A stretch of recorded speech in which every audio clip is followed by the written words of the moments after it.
अब यहाँ सफ़ेद दाढ़ी वाले अर्तुगरुल से कहते हैं कि सुल्तान ने एक खुफिया मंसूबा बंदी की, वो एक बार मंगोल हमले के लिए खड़ा हो जाए। वो हमारे आदमी जो इस तंजीम में शिरकत करने जा रहे हैं और उनकी खुफिया मुलाकातों की जगह मंगोलों ने अब बेनकाब कर दी। हमारे जासूसों के नाम कागज़ पर लिखे हुए हैं, ये महल के सीने में छुप रहे हैं। इस सीने में सरदारों, भाइयों और एहदेकारों के नाम और उनके काम हैं जो तुर्क हुकूमत के मुकद्दस को ज़िंदा रखेगी। बदकिस्मती से मंगोलों को पता चल गया कि खुफिया जगह कहाँ है, तो वहाँ से दूसरे आदमी कहते हैं कि ये एक आफत है, इसे रोकना बहुत ज़रूरी है।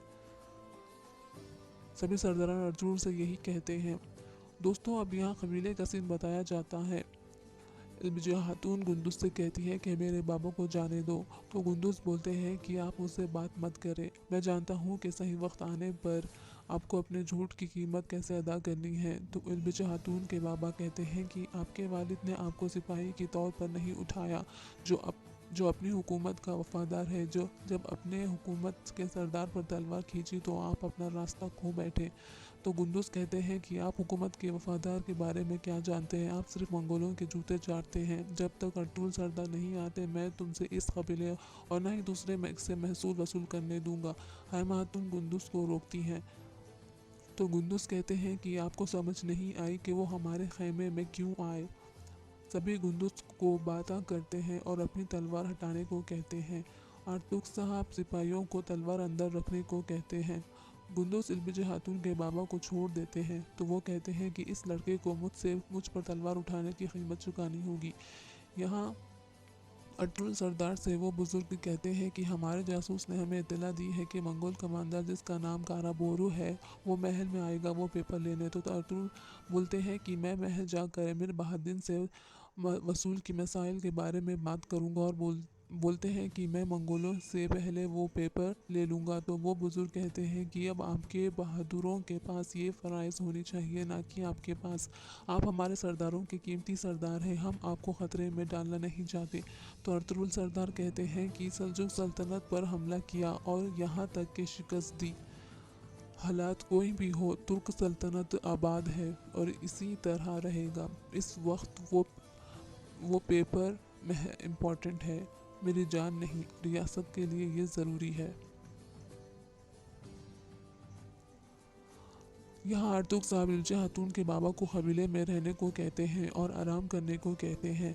मैं कल आऊँगा और हम बात करेंगे, ये करना है। और बोलते हैं कि मैं आपके काम का आसान बनाने के लिए कुछ भी करूँगा, लेकिन अगर आप अपनी जगह नहीं जानते हैं तो आप इसकी कीमत अदा करेंगे।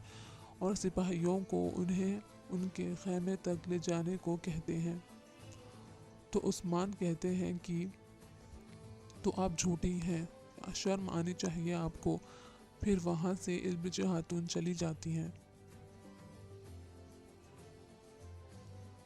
दोस्तों, अब यहाँ तुर्कुत और बमसी सिपाहियों के साथ जंगल में अर्तुगरुल सरदार को ढूंढते हैं कि तभी घोड़े की आवाज़ आती है, लेकिन वो सिपाही रहते हैं। तुर्कुत उससे पूछते हैं कि तुमने अपना काम कर दिया क्या। तो उगोस कहते हैं कि हमने जख्मियों को कबीले भेज दिया है सिपाहियों के साथ।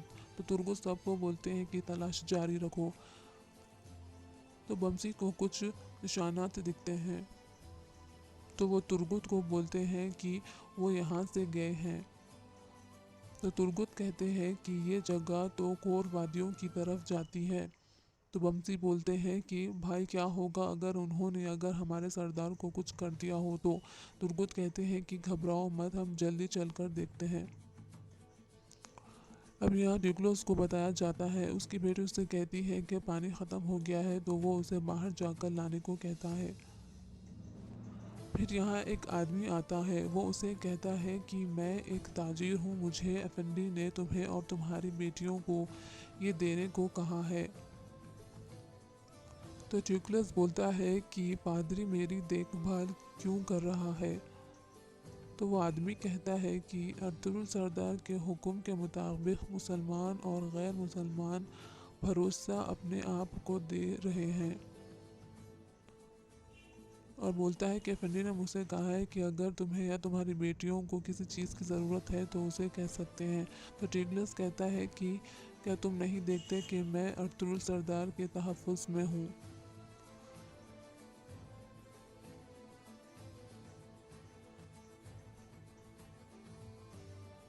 ٹریگلوس کو درد شروع ہو جاتا ہے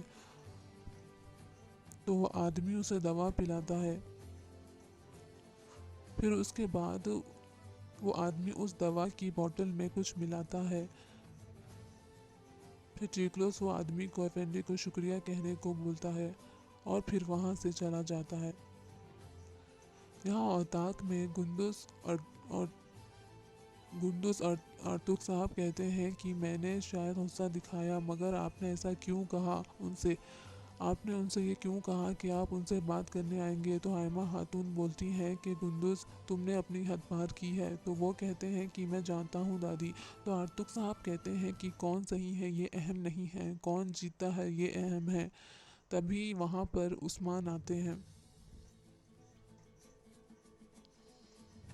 اور بولتے ہیں کہ ہمارا کام یہ ہے کہ ہمارے والد کی عزت کو بچائے جب وہ دور ہوں۔ تو گندوس غصے سے عثمان کو کہتے ہیں کہ مجھے تم سے پوچھنے کی ضرورت نہیں ہے کہ کیا کرنا ہے۔ تو عثمان بولتے ہیں کہ صرف آپ کے غصے کی وجہ سے ہم سوگت کو برباد ہونے نہیں دیں گے، جو بابا نے اپنا سب کچھ دے کر 10 سال پہلے اسے بچایا ہے۔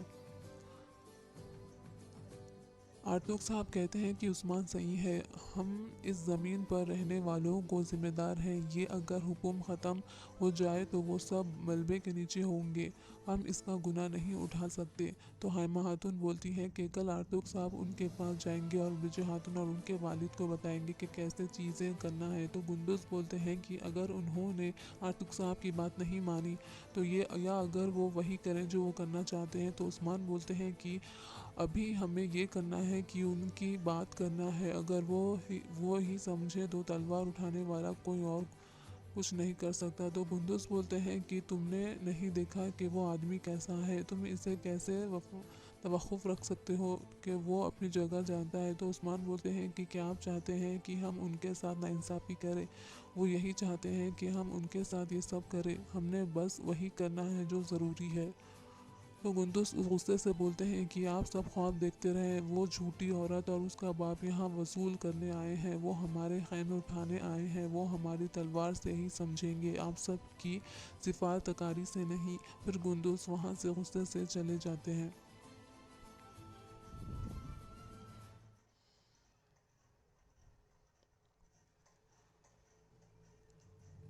حائمہ خاتون آرتوک صاحب سے بولتی ہے کہ ہمیں امور صاحب کی ہر چیز پر نظر رکھنی چاہیے، یہ ظاہر ہے کہ ان پر اعتماد نہیں کیا جا سکتا۔